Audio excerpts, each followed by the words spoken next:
मनुष्य ने अपनी पहली कविता कब लिखी, यह बता पाना तो बहुत कठिन है। परंतु संस्कृत के आदि कवि वाल्मीकि के बारे में कहा जाता है कि प्रथम काव्याभिव्यक्ति उन्हीं के स्वर से हुई है। रामायण में सारस जैसे क्रौंच पक्षी का वर्णन आता है कि भारद्वाज मुनि और ऋषि वाल्मीकि क्रौंच पक्षी के वध के समय तमसा नदी के तट पर थे। उस समय एक सारस तमसा नदी के अत्यंत निर्मल जल के पास जोड़ा अपने आप में मग्न था। तभी व्याध अर्थात शिकारी ने इस जोड़े में से नर क्रौंच को अपने बाण से मार गिराया। रोती हुई मादा क्रौंच भयानक विलाप करने लगी। इस हृदय विदारक घटना को देखकर वाल्मीकि का हृदय इतना द्रवित हुआ कि उनके मुख से अचानक श्लोक फूट पड़ा। मां निषाद प्रतिष्ठाम तुम गमः शाश्वती समा इत क्रौंच मिथुनाते कमोधई काम मोहितम। अर्थात हे निषाद, तुझे कभी भी शांति न मिले, क्योंकि तूने इस क्रौंच के जोड़े में से एक की, जो काम से मोहित हो रहा था, बिना किसी अपराध के ही हत्या कर डाली। गुरु वाल्मीकि ने जब भारद्वाज से कहा, यह जो मेरे शोकाकुल हृदय से फूट पड़ा है, उसमें 4 चरण हैं। हर चरण में अक्षर बराबर संख्या में है और इसमें मानो तंत्र की लय गूंज रही है। अतः यह श्लोक के अलावा और कुछ हो ही नहीं सकता है। करुणा में से काव्य का उदय हो चुका था। यहीं से कहानी शुरू होती है इस पक्षी की, जिसके बारे में हम आज बात कर रहे हैं। सबसे ऊंचा उड़ने वाला पक्षी किसानों का मित्र है, जिसे सारस कहते हैं। करीब 12 किलो वजन और जीवन काल 35 से 80 वर्ष तक का भी हो सकता है। इसे वन्यजीव संरक्षण अधिनियम 1972 की अनुसूची में दर्ज किया गया है। देश में सारस की लगभग 6 प्रजातियां पाई जाती हैं, जिनमें से 3 प्रजातियां इंडियन सारस, क्रेन, डिमोसाइल क्रेन, कॉमन क्रेन हैं। इनके आहार में आमतौर पर कीड़े, मछली, कृंतक, छोटे सरीसृप और उभयचर वनस्पति और यहाँ तक कि कुछ खेती वाले पौधे भी शामिल होते हैं। कभी कभी ये छोटे कंकड़ और दाने भी खा लेते हैं, जो इन्हें भोजन पीसने में मदद करते हैं। यह सारस जब उड़ान भरती है तब यह अपनी गर्दन आगे एवं पैर पीछे की तरफ लंबे फैलाकर उड़ते हैं। उड़ान में पंक्ति या वी आकार में उड़ने से अपना ईंधन बचाती हैं। क्रेन अपना जोड़ा बनाने के बाद वफादारी से सारे रिश्ते जो हमेशा निभाते हैं। कहा जाता है कि जब जोड़े में से एक सारस मृत्यु हो जाती है तो दूसरा साथी खाना पीना छोड़ देता है। उसके मृत्यु के शोक में यह खाना पीना छोड़कर अपनी मृत्यु को आमंत्रण देता है। इसी प्रवृत्ति के कारण न केवल भारत बल्कि दूसरे देशों में क्रेनों को आदर दिया जाता है।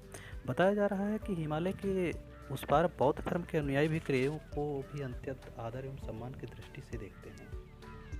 सारस खुले गीले मैदानों पर रहना पसंद करते हैं। सारस की 2 टांगें होती हैं। इनकी जो बहुत लंबी लंबी टांगें होती हैं, टांगों का रंग हल्का गुलाबी पाया जाता है। सारस की गर्दन भी इन्हीं टांगों की तरह लंबी होती है, जैसा कि आप देख रहे हैं, और उसके ऊपर जो गर्दन घुमावदार होकर आगे चोंच निकली होती है। चोंच के पास इसमें रंग जो है हल्का सुर्ख लाल होता है। ये गर्दन घुमावदार होती, दिखने में बेहद सुंदर होती है। सारस के बच्चों की चोंच और सिर पीला होता है। वयस्क सारस की चोंच स्लेटी, सिर का रंग गहरा लाल और पैर गुलाबी होते हैं।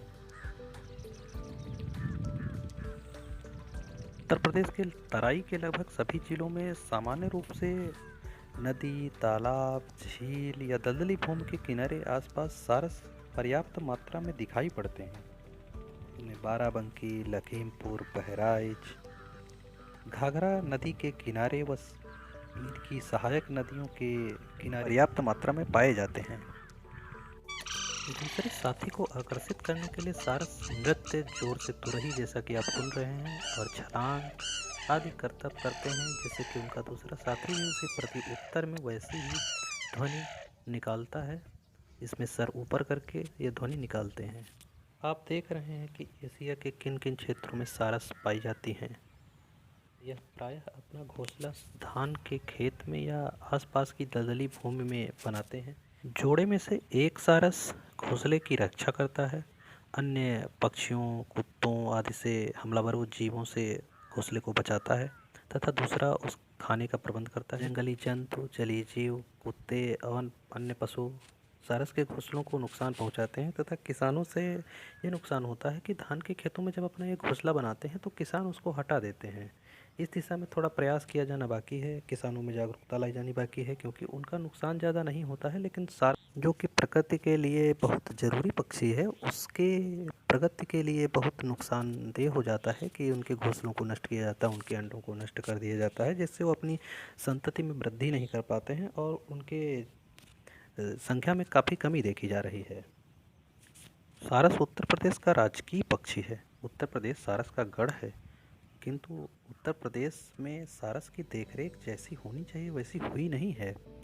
उत्तर प्रदेश के मैनपुरी, इटावा, एटा और अलीगढ़ के पश्चिमी जिलों में इसकी सबसे ज़्यादा लगभग 73% आबादी केंद्रित है। ये आंकड़े भारतीय वन्यजीव संस्थान के सर्वेक्षण के अनुसार हैं। 2013 में वन्यजीव संस्थान एवं टाटा के सहयोग से शुरू करी थी। इस संरक्षण योजना के द्वारा सारस संरक्षण के क्षेत्र में काफ़ी ज़्यादा काम किया गया है, जिसमें सारस मित्रों को जागरूक करने के अलावा किसानों को जागरूक करना एवं सारस के आर्द्र भूमियों के संरक्षण के कार्य भी शामिल हैं।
एक बेहद खूबसूरत पक्षी होने के साथ साथ सारस प्रकृति का भी एक अनूठा अंग है।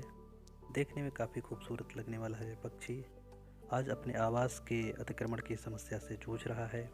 उत्तर भारत के मैदानों में बढ़ती जनसंख्या के कारण आर्द्र भूमियों पर बढ़ते दबाव के कारण आर्द्र भूमियाँ सिकुड़ती जा रही हैं। उन पर अतिक्रमण, उन पर जंगली पशुओं का पशुचारण जाना, मानवीय दबाव एवं अन्य विकास की क्रियाएं सारस के लिए खतरा बनकर सामने खड़ी हुई हैं।